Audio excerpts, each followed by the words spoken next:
And so, my fellow Americans, ask not what your country can do for you. Ask what you can do for your country.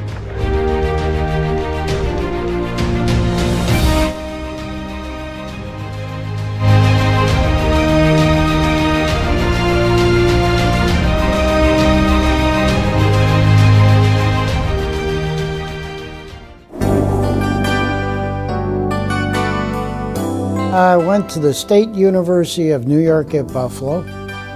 That was 1968. So you either went to into the military through ROTC, or you went to Vietnam straight away.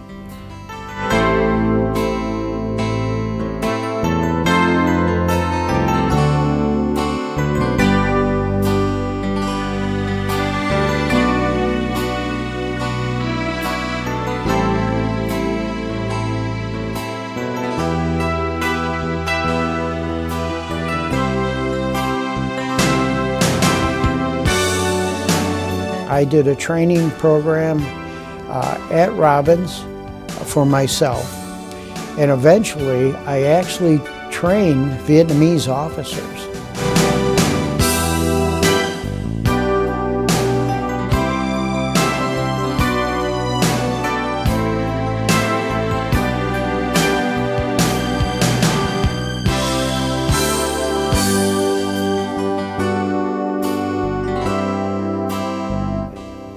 And it's the same Russian rockets that we experienced back then, the 122s, that we experience quite often in the desert right now.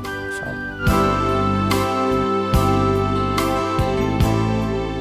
baptism by fire.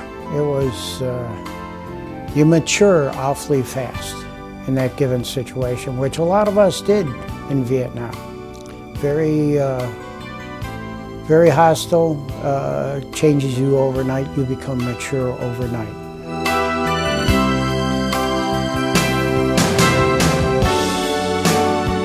So when you're confronted by that situation, everything else seems to be, well, you can take anything after that. You're up against an enemy in a combat situation, and you just had to do what you had to do at the time, and those exposures made me a better person, better officer, commander, etc. Yeah.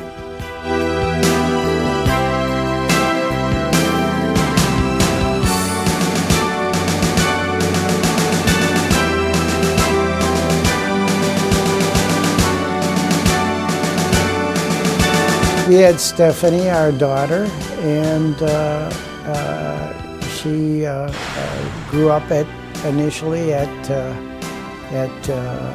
local area, of course, that being Panama City, outside of Panama City, and one of the Callaway, I think it was called, one of the suburbs, and started our life. Yeah. Mm-hmm.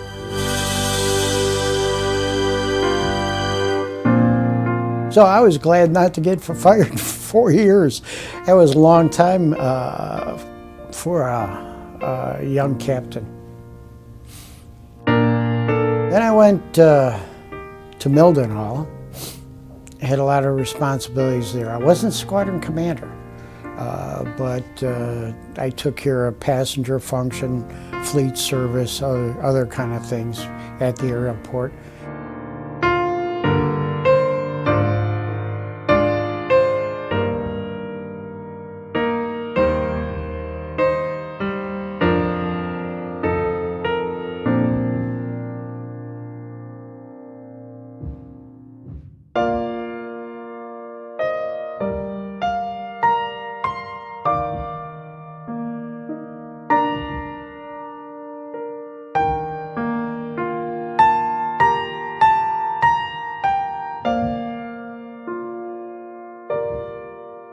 After England, I handled sea lift for the Air Force at Military Ocean Terminal Bayonne.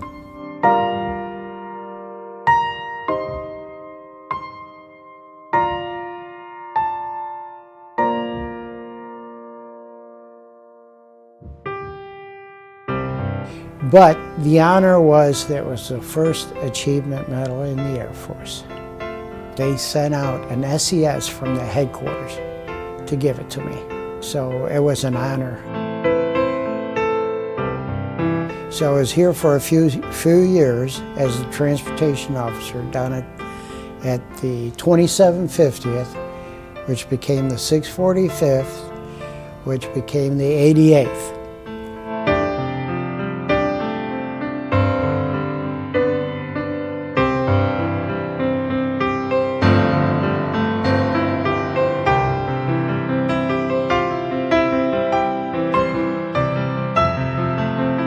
They dangled the civil service job in front of me at the 88th, and okay, so that's what I went with. We wanted visibility of the cargo during Kosovo, and during Kosovo I helped create something called Tracker, which was a visibility system that still exists today. A couple of us worked on that, got the initial concept going, and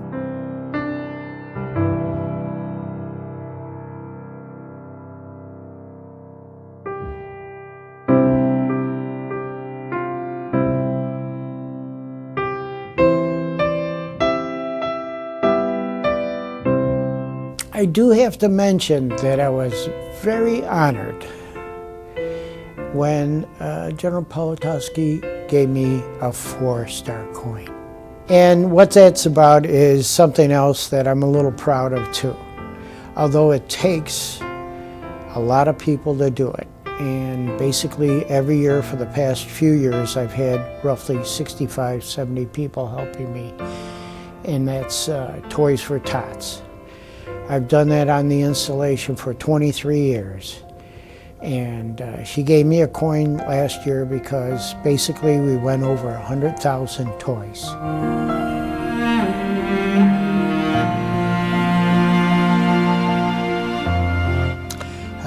If you have patience, that's half the battle.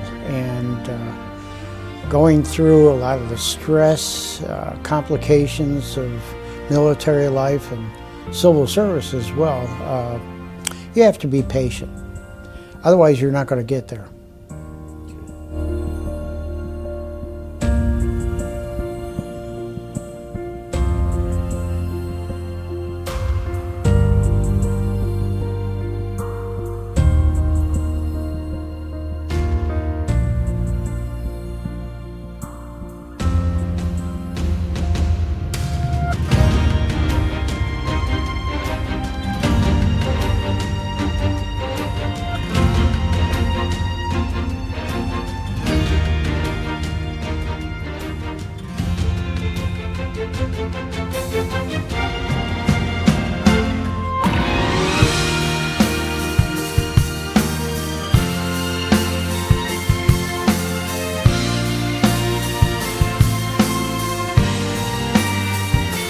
There's nothing like this command.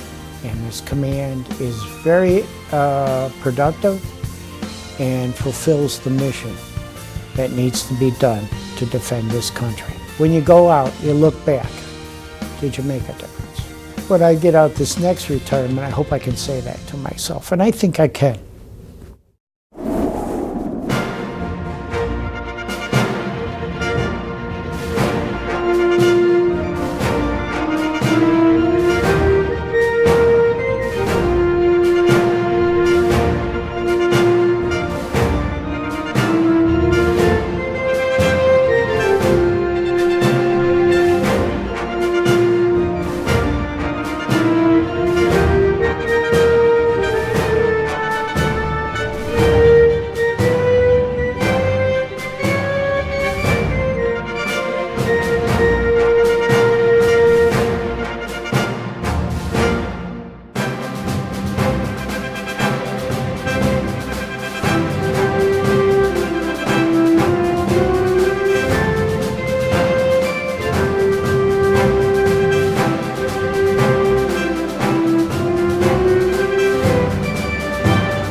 I'm glad I stuck it out.